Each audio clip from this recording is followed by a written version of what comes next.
Olá, seja bem-vindo ao Mevocast Ijuí. Nós estamos aqui hoje para falar de um assunto extremamente importante. Eu tenho certeza que vai abençoar muito a sua vida.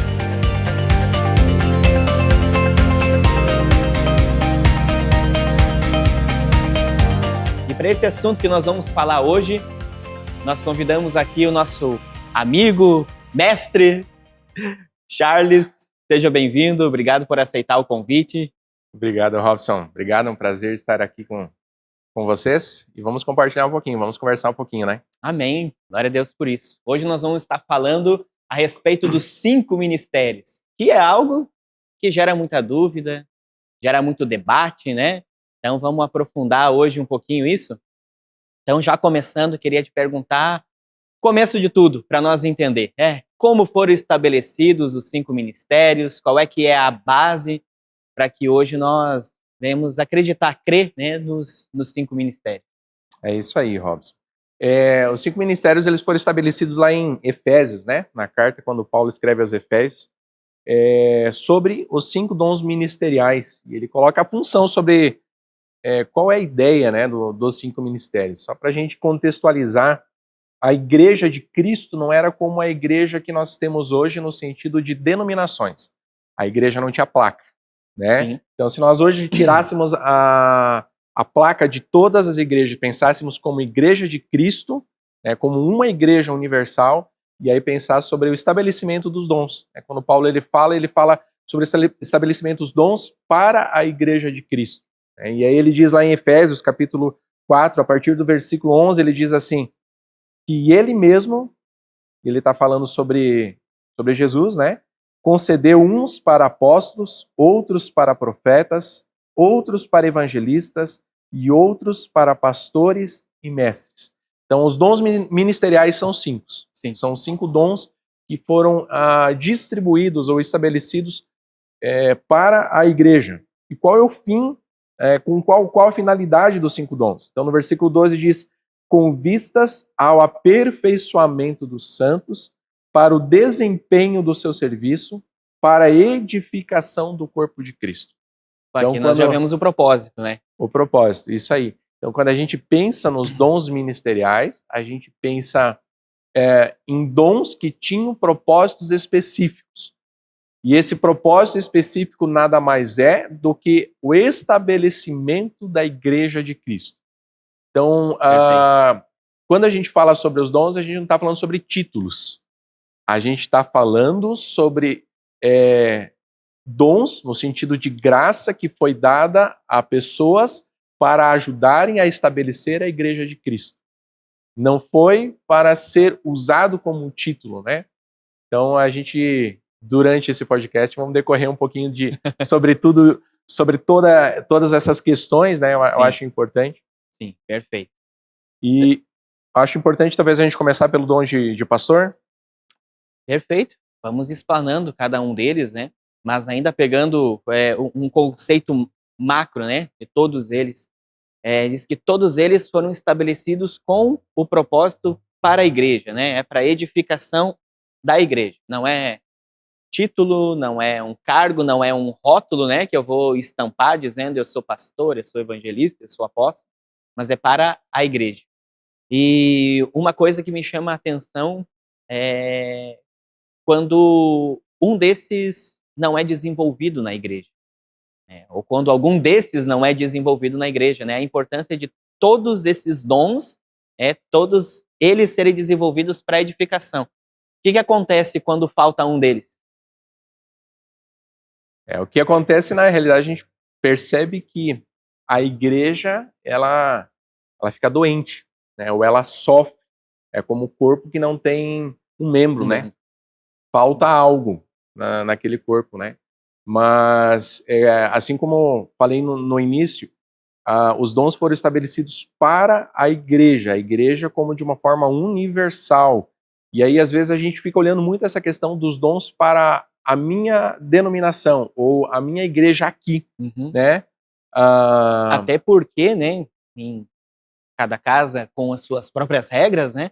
Mas em muitas congregações, né, sem julgar aquilo que cada casa acredita, né, nossos irmãos, mas não acredita em certos dons. Né? Por exemplo, algumas casas é apenas o pastor, né? E o pastor é aquele que faz tudo. É o pastor que evangeliza, é o pastor que enxerga, que tem a visão, é o pastor que estabelece fundamentos, né? Então, Aquele que ensina. Aquele que ensina é aquele que faz tudo, né? E o que a gente vê é que muitas vezes esse pastor adoece. Exatamente. Porque é apenas ele para tudo, né? Então, aonde não há todos os dons desenvolvidos, quem sofre, na verdade, é a igreja, né? E, consequentemente, aquele que está sozinho fazendo tudo isso. Exatamente. Da mesma forma, um exemplo, se nós tivéssemos apenas uma perna e andássemos com uma perna, todo o peso no nosso corpo estaria estabelecido somente numa perna. Ia sobrecarregar um membro só. A gente percebe isso de uma forma física, né? Se eu estou com uma perna machucada, automaticamente, sem eu perceber, eu começo a colocar o peso na outra perna. Logo, eu tenho sintomas da outra perna que eu não tinha antes, na perna que era saudável. Por quê? Porque ela está sobrecarregada. Né? Ela está carregando o peso que a perna machucada não pode carregar. Então ela começa a se sobrecarregar. E aí nós entramos também para um outro desafio, e aí talvez é mais um desafio na forma como nós vemos dentro da igreja, né, as situações. Por exemplo, se temos um profeta e um mestre, como os dois caminharão juntos numa igreja? Né? O profeta é aquele tem um ímpeto maior de falar da parte de Deus. Sim. Né? O mestre é aquele que te digo. Ensina a palavra. Né? O pastor andando com o profeta já é difícil, né? Porque o pastor é aquele que trata, que cura. Acho que o pastor que vai ficar no meio dos dois, né? Isso. Por isso, a ideia de que se tenha todos os dons, né? E de que todos possam sentar juntos e conversar. Porque só porque eu enxergo algo de uma forma não quer dizer que você esteja errado, porque você está olhando de um ponto diferente. Uhum. Né? Se eu sou pastor e eu enxergo uma determinada situação de uma forma e você como profeta enxerga de outra, nós estamos olhando de ângulos diferentes. Então nós dois não estamos errados, apenas estamos enxergando pontos diferentes da mesma situação. E é como um ponto cego, né? Na verdade, o que ajuda quando tem todos os dons e todos eles estão no seu determinado lugar, é porque às vezes eu não estou enxergando algo que você está. Deus está me mostrando algo e para você está mostrando uma outra parte. É o ponto cego, que aqui eu estou dirigindo e eu não estou vendo. Isso Mas aí vem alguém que está no banco do caroneiro, né? Ou está no banco de trás e consegue enxergar isso e me avisa. Isso aí. Essa é a ideia dos 5 dons ministeriais, né? Que a igreja caminhe nos 5 dons. E para a saúde da igreja, para o bem-estar da igreja, de alguma forma, esses dons eles precisam ser colocados ou usados dentro da igreja, né? Ou ser despertados dentro da igreja. Então, como a gente está falando antes sobre essa questão de denominação, e cada uma tem a sua forma de pensar a respeito dos dons ministeriais, né? Mas uma igreja que tem só pastor, que só pastoreia, é muito difícil uma igreja que cresce.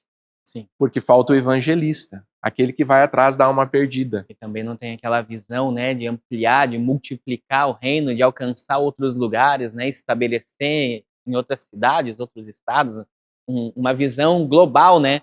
Exatamente. Como a gente começou dizendo, né, citou a respeito de uma ideia de uma igreja universal, né, alcançar o mundo todo. Exatamente. E aí outra situação, ou outro ponto de vista é se somos evangelistas, nós muitas vezes ganhamos muitas pessoas, mas nós não conseguimos crescer como igreja, no sentido de que nós não sabemos como edificar, de construir. E aí nós precisamos de um outro dom ministerial, que é o dom do apóstolo, né? E aí, eu acho que a gente poderia falar um pouquinho sobre as características e aí citando, o que você acha? Pode ser? Vamos lá. Eu vou pegar minha colinha aqui, tá, pessoal? Para ficar um pouquinho mais fundamentado e não devagar como tanto, bom mestre. Né? Como bom mestre, né? Como bom mestre. E, inclusive, a gente pode fazer os dons do Robson depois aqui na gravação do podcast. Vamos fazer. E aí nós vamos descobrir quais são os dons ministeriais dele. Né? Mas então, sobre o dom de apóstolo, né? O dom de apóstolo, o apóstolo é aquele que envia, aquele que estabelece e supervisiona igrejas. Como característica dele, ele tem uma visão espiritual ampla, tem uma capacidade de iniciar obras, tem autoridade espiritual e tem foco em expansão do reino. Né? Um exemplo disso, bíblico disso, é Paulo. Paulo, ele tinha todas essas características, né? Ele estava preocupado com a expansão do reino. Então, onde antes as pessoas passavam ganhando almas ou pessoas, onde havia um grupo de pessoas, de cristãos, Paulo ia lá para estabelecer a igreja. E a gente percebe isso nas cartas de Paulo também, né? Paulo, ele escrevendo para as igrejas com o intuito de estabelecê-las, né? Com o intuito de dar uma direção a elas, um fundamento, né? Como ele escreve para Coríntios, né? Alguns, vocês dizem que são de Paulo, outros dizem que são de Apolo, né? Nada disso importa, né? Nós todos somos de Cristo, nós pertencemos a Ele, e aí ele começa a colocar fundamento. Então, a igreja, ela precisa do dom do apóstolo, né?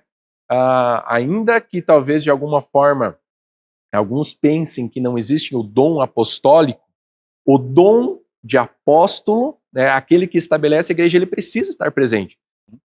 E essa é uma função que às vezes o pastor usa, aquele que tem o dom pastoral, ele pega para ele, né, de estabelecer a igreja, sem muitas vezes também ter ser completamente capacitado para isso, porque a palavra diz que é um dom, né?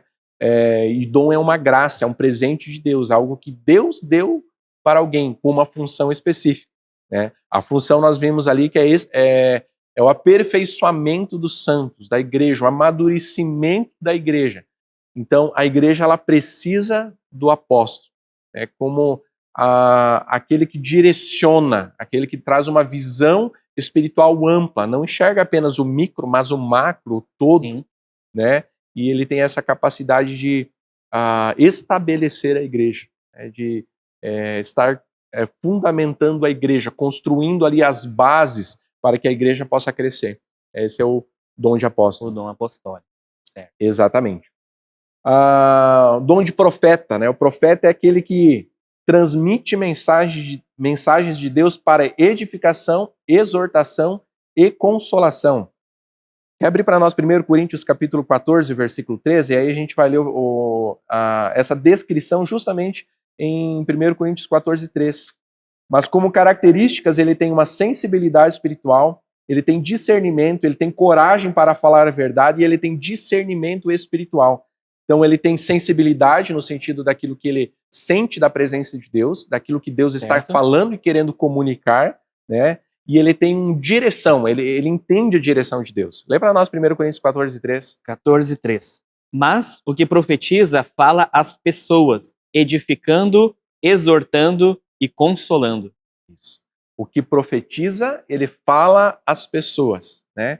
Então ele fala às pessoas justamente com essa questão de edificar, de exortar e de consolar. Então o profeta, ele não vem para destruir. Às vezes a gente pensa no profeta como o profeta do caos. Né? A gente lembra aquele profeta do Antigo Testamento, ouve, ó Israel, o Senhor vai vir com juízo. Eis que te digo, o Senhor vai derramar fogo, enxofre. A gente lembra aí Sodoma e Gomorra, lembra de Nínive. Lembra de Nínive, de diferentes situações, né, onde o profeta ele vinha, às vezes, trazendo uma palavra mais dura. Em alguns casos, sim, né, no seu discernimento espiritual ele vai entender que Deus está falando de uma forma dura. E que se não houver um arrependimento vai haver juízo, mas sempre com a intenção de edificar. Ou seja, o fim sempre é o arrependimento quando o profeta fala. Sim. Nunca é a destruição, né? A gente vê que no Antigo Testamento, quantas vezes os profetas se levantavam para falar aos reis e os reis se arrependiam. Sim. E por eles terem se arrependido, Deus ele perdoava e ele não cumpria a palavra do profeta, porque houve arrependimento. Houve uma correção de rota. A própria história de Nínive, né, que nós citamos, aconteceu isso, né, de todos jejuar, todos se arrepender, né? Isso. Então Deus poupava a nação, não executava aquele juízo, né, que tinha sido profetizado por conta do arrependimento. Exatamente. Então o profeta é esse que tem recebe de Deus esse entendimento espiritual e fala da parte de Deus, né? Até sobre os tempos, né? Como é importante um profeta dentro da igreja para trazer uma visão espiritual. O pastor, ele tem mais voltado às pessoas, né? O cuidado, direto às pessoas. O mestre é a palavra e aquilo que Deus quer ensinar, né? Na palavra. Sim. O evangelista, ele está preocupado em ganhar almas. O apóstolo em estabelecer a igreja. Mas quem é aquele que está ouvindo a voz de Deus? Né? Quem é aquele que está na presença de Deus? E está ouvindo ali a voz de Deus para falar? Teve um... Eu gostava de ouvir muito, Gregório McNutt, é do meu tempo, possivelmente não é do seu.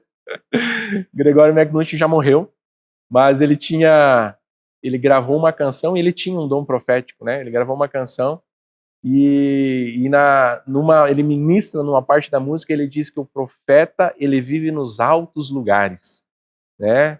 E ele está perto de Deus, e quando ele desce, ele sempre traz uma palavra de Deus ao povo, né? Ele nunca vem para... ele nunca vem falar dele. O profeta, ele sempre vem para falar da parte de Deus, né? E nesse ímpeto, ele é como um leão, ele é feroz na forma de falar, mas sempre com o objetivo de edificar, de corrigir. E ele é muito sensível, né?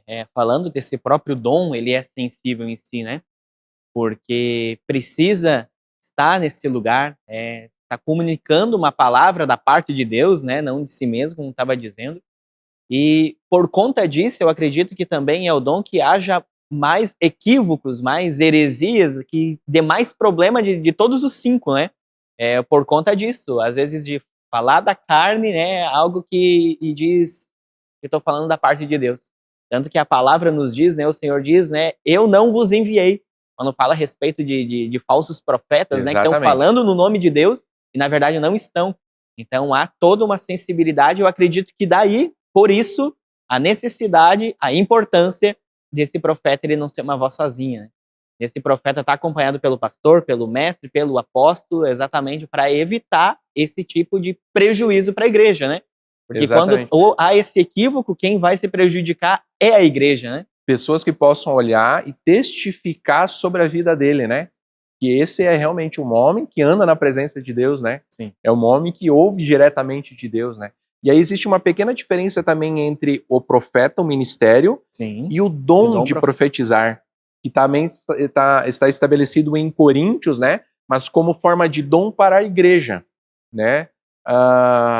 Como forma de dom para a igreja e talvez de uma forma um pouco mais pessoal, né? Quando o ministério profético ele vem mais de uma parte de Deus pensando na igreja como uma forma ampla, né? E talvez não tão pessoal. Então o dom de profetizar ele é mais direto, diferente do ministério profético, que ele traz a visão de Deus mais pensando na igreja, no todo, né? Na forma que a igreja deve andar, na forma que a igreja deve caminhar, como ela deve se estabelecer, se comportar, né?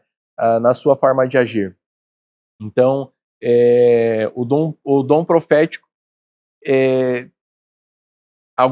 assim como você tinha citado, algumas vezes ele é usado no sentido apenas pessoal, né? Sim. Qual é a palavra de Deus que para mim hoje, profeta? O indivíduo, né? O indivíduo. E tu vai liberar sobre a minha vida hoje. Isso, o que você vai liberar sobre a minha vida, né? E as pessoas, elas usam às vezes o dom profético nesse sentido de tentar acessar o sobrenatural, né? Procuram o profeta nesse sentido de tentar acessar o sobrenatural. Eu quero saber, né, no sobrenatural, como se fosse a famosa revelação, né? A famosa revelação. Isso. Qual é a revelação que Deus tem para mim? Quando eu vejo que o dom profético ele é muito mais, não é eu indo procurar o profeta, mas é o profeta vindo me procurar, no sentido de que Deus ele vem trazer a palavra e não a gente deva procurar ao encontro da palavra, né? É aí onde acontece aqueles equívocos que você comentou antes, Robson. Os equívocos de muitas vezes se trazer palavras que não são reais, né?